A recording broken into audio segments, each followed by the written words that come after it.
jërë ngeen jëf mbokk yi nag maa ngi nii taxaw ak sama xarit Serigne Mansour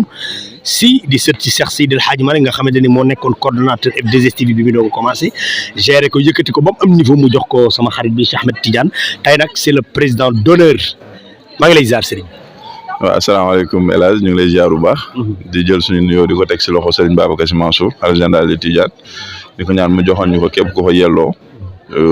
di ko jaarale si population Tivaouane par l'intermédiaire de Ndokh TV di nuyu tous les internautes de Ndokh TV di nuyu waa Tivaouane yëpp. est-ce que bi ngeen di commencé F2STV xalaatoon ngeen ni par exemple di ngeen ko xëcc ba mu egsi fii. waaw El Hadj amoon nañ ci yaakaar parce que yàlla dafa def sutura tey Tivaouane dafa am ay ndaw yu am engagement trop te yàlla dañoo dimbale F2TV buñ koy soox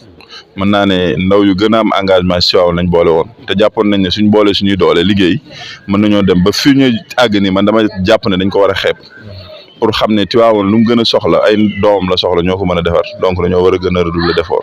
mais amoon nañ yaakaar ne dañ dépassé fii. mais da ngeen dee toog di waxtaane F2STV xal est-ce que du da ngeen ko doon def rek pour sargal Al Amine kese quoi est-ce que du après la affaire yi ñëw wala ci jour boobu ngeen ko programmé. xam nga ñu bari nag dañuy def foofu benn confusion tey F2STV bu ñu koy taxawal sargal Al Amine dañoo dab mais sargal Al Amine nekkul woon mission principale am fondation la quand on parle de fondation sociale moo tax ñu di ko wax boobu xam nañ ne Tivaouane lu fi manqué bari na sànq yaa ngi koy junj Seydi Hadji Malick dafa am ñaari njaboot ñii doomu xaqiiqa lañ ñii tamit doomu gaño lañ yàlla def sutura doomu xaqiiqa yi moom sax la gën a fonk muy taalibe ndongo yi ak ñu si war te Tivaouane lu fi nekk sëriñ si kilifa yi yàlla teg na natt yoo xamante ne pour ñu dékku charge yëpp day xaw a métti ñun seen i njaboot faaw ñu xaw leen a jàppale jëm leen a wàññi yenn charge yi loolu moo taxaw ñu créé fondation par le biais de Serigne Abdou Aziz Al Amine mu taxawuñ ci jàppaluñ ci teg ñu si yoon nag ñu defoon ko suñu président d'honneur yàlla def sutura tey nekkatu fi mais ñaanam mu ngi ñuy topp ba tey moo waraloon nag ñu jël suñu activité yëpp dañ koy lancer si wàllu social peut-être lu ñu daan def ñun moom lañ daanul woon def mooy dañuy def social te ñun nuñ koy galvaniser di ko yëkkati si réseau yi fu nañu dugal ko ñun daal dañ ko woon def mais lii nii tey mën naa jox benn exemple bi mooy 3e année te presque ñu bari yëguñ ko woon te consultation gratuite lañ doon def et don de médicament tey foo dem dañuy def consultation kese nga ñëw ñu bindal ay garab jox la nga dem xool fooy jënd ji wala looy def mais ñun képp ku ñu mës a bindal garab jox nañ la li si war malade yu grave yi nga xamante ne dañoo la suivi même suñ ko amul dinañ jéem a lijjanti ba teg leen situation yoo xamante ne dinañ leen mën a suivre loolu moo nekkoon mission F2STV. mais F2STV nan la def ak waa kër Seydi Hadji Malick. waa kër Seydi Hadji Malick mooy F2STV je peux dire parce que buñ koy sos yàlla dafa def kër Seydi Hadji Malick moo taxoon ñu sos ko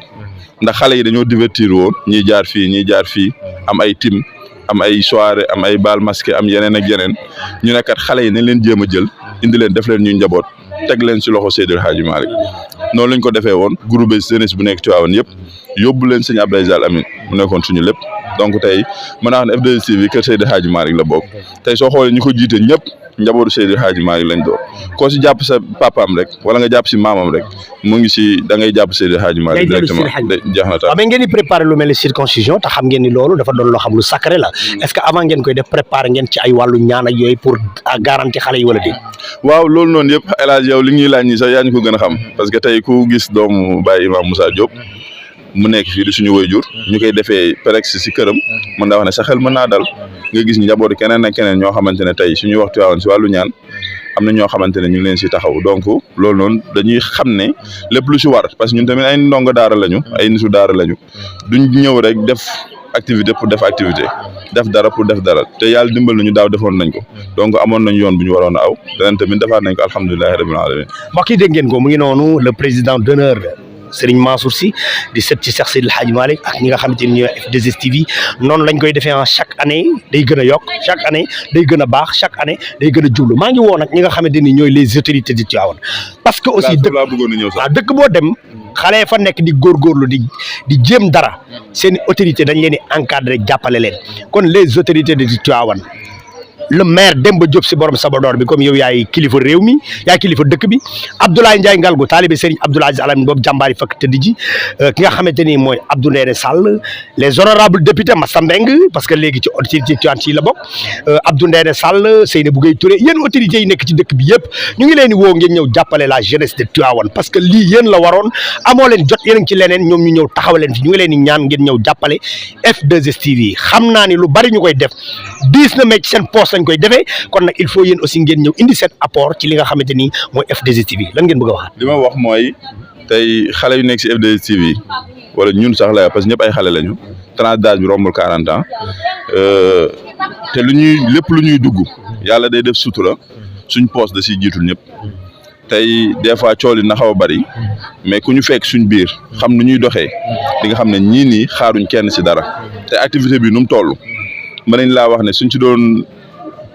amul ndimbal si gàttal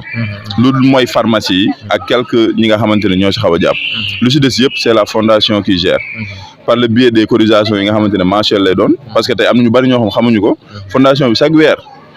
kenn ku nekk day am loo yëkkati loo xamante ne moom ngay def si gaf ak fondation bi suñuy jub activités yu mag yi dañuy jëndaat suñuy carte de membre pour mën a jox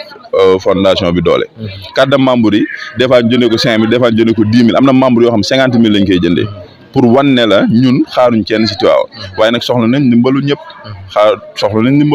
te luñ bëgg suñuy mission lu nekk suñuy bopp nekk si boppu Cheikh bokk si mooy coordonnateur am nañ ñoo xamante ne tey jeunes yoo xamante ne loolu nekkul seen bopp donc soo amee jeunes yooyu du dox loolu si Tivaouane da nga leen teel a jël teg leen teg sa wet teg leen a may doole xam ne yow sa bëgg-bëgg moom moo war a doon seen bëgg-bëgg. amul parti pris autorité amul kenn ñun ñëpp lañ tëjee suñuy bopp. amul kenn fondation amul Ablaye Ndiaye Ngalgou déedéet loolu ce sont des détails tey du Diop du Ablaye Ndiaye Ngalgou du Dianthi tey Tivaouane la. jërëjëf coordinateur loo bëgg. waaw El Hadj xam naa du bari sax parce que gars yi wax nañu lépp waaye gis nga journée bu mel nii bu ñu ko taxawalee day jaadu ñu daal di remercier l'ensemble des membres de la fondation ndax wane nañ dynamisme wane nañ engagement waaye wane nañ aussi abnégation parce que ku ne xam na ni lii maanaam programme la boo xamante ni ça nous faut des moyens et des moyens comme ni ko Mansour waxee membres yi kenn ku ci nekk da ngay cotiser membres yi kenn ku ci nekk lépp lu fondation bi taxawal yow yaa njëkk a taxaw c'est vrai que nous sommes dispersés au Sénégal ku nekk ñii ñu ngi fii ñii ñu ngi fii mais programme bu ñu mënti am dañuy bàyyi seen activité yëpp kenn ku ci nekk ñëw assister affaire bi donc di remercier bu baax a baax Mame Abdou Sy démb daf ñu recevoir laaj ñu sunu soxla lan ngeen bëgg fajal ñu sunu soxla ba pare taxaw ñaanal ñu donc moom tamit ñu ngi koy ñaanal bu baax a baax di remercier suñu directeur bi nga xamante ni si c'est un membre de la fondation te ngeen xam ko bu baax a baax muy le secrétaire municipal Khalifa Gaye donc ñu ngi koy remercier bu baax a baax ak bépp partenaire les pharmacies la Croix-Rouge le personnel médical tout le monde y compris tout le monde fàttewuñu kenn la population parce que tamit